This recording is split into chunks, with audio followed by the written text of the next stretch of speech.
Аргентина – это страна кризиса, преступности и танго. А может быть, кроме Буэнос-Айреса, здесь вообще ничего нет?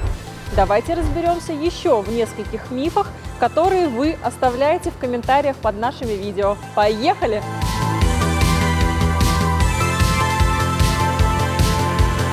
Аргентина – нищая страна, где можно жить только впроголодь, развития нет, все в упадке. Одним словом, Буэнос-Айрес и точка. Аргентина стала супердорогой, и жить здесь стало дороже, чем в Майами. В Аргентине очень легко получить вид на жительство, а потом и паспорт.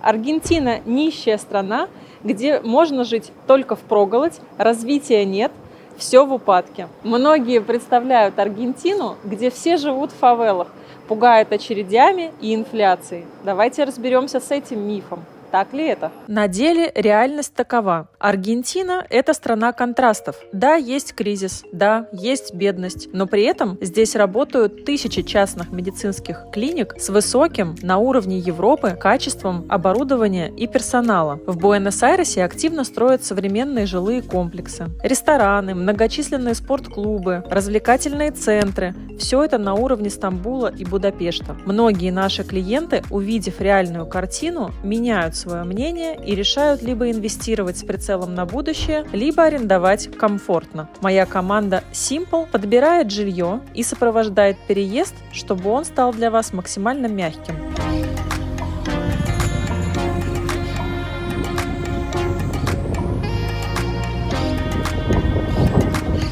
Многие думают, что Аргентина – это парки, танго и архитектура в парижском стиле.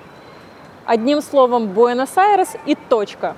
Но это не так. А реальность состоит в том, что Аргентина – огромная и невероятно разнообразная страна. Буэнос-Айрес – лишь один кусочек мозаики. Это действительно красивый, живой и европейский город, но он не отражает всей страны. Вне его границ другой климат, другой ритм жизни, экономика и даже языковые акценты. Аргентина – 8-я по площади страна в мире. От субтропиков до антарктического холода, от пальм до ледников. Многие слышали только про столицу и не представляют, что в этой стране есть что-то еще. Говорят, что жить за пределами Буэнос-Айреса – это как в глуши. В реальности Аргентина – огромная страна с десятками живых и красивых регионов. Например, в Кордове живет более 1 миллиона человек, есть университеты, бизнес-среда и международное сообщество. В Мендосе – винодельни и туризм, развитый рынок аренды. В Барелоче – один из самых высоких уровней безопасности и прекрасная экология. Мар-дель-Плата – это пляжи и морепродукты.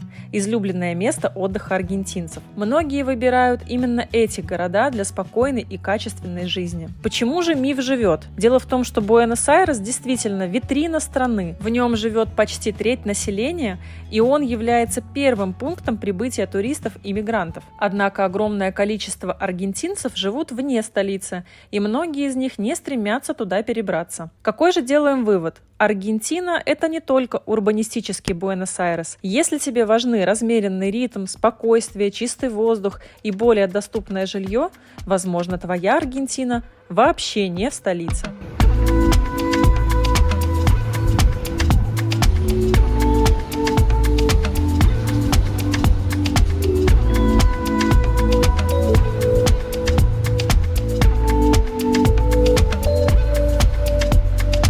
Многие говорят о том, что Аргентина стала супердорогой, и жить здесь стало дороже, чем в Майами. Давайте разберемся и посмотрим, какие же у нас сейчас цены.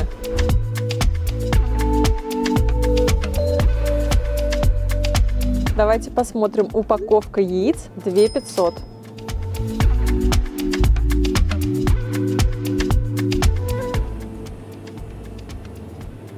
Масло подсолнечное 6800.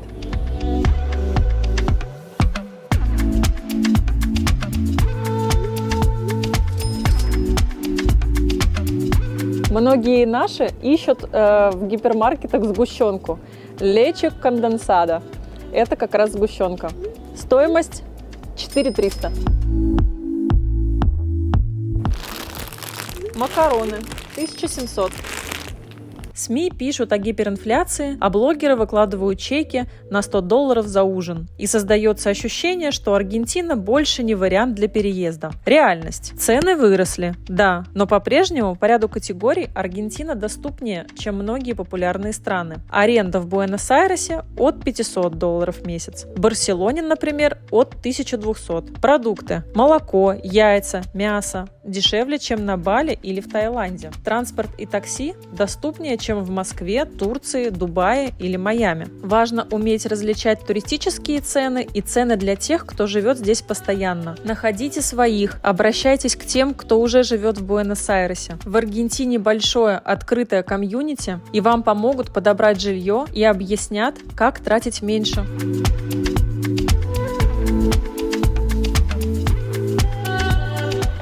Миф или правда? В Аргентине очень легко получить вид на жительство, а потом и паспорт. Действительно, Аргентина – одна из немногих стран, которые открывают возможность для получения паспорта спустя 2 года непрерывного проживания в стране.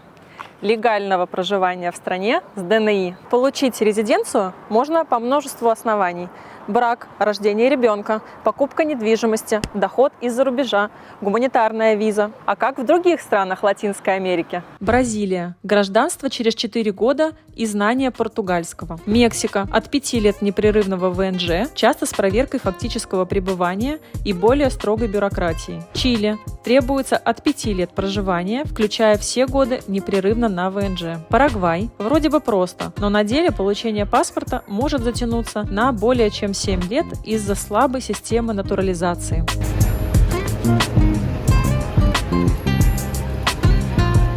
Команда юристов «Паспорт Аргентина» сопровождает не только в получении резиденции, но и сопроводит вас по всему пути, вплоть до получения паспорта.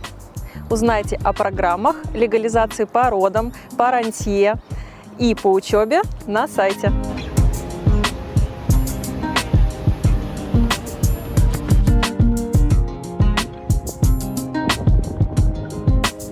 Ну что, вот мы разобрали еще несколько мифов о жизни в Аргентине.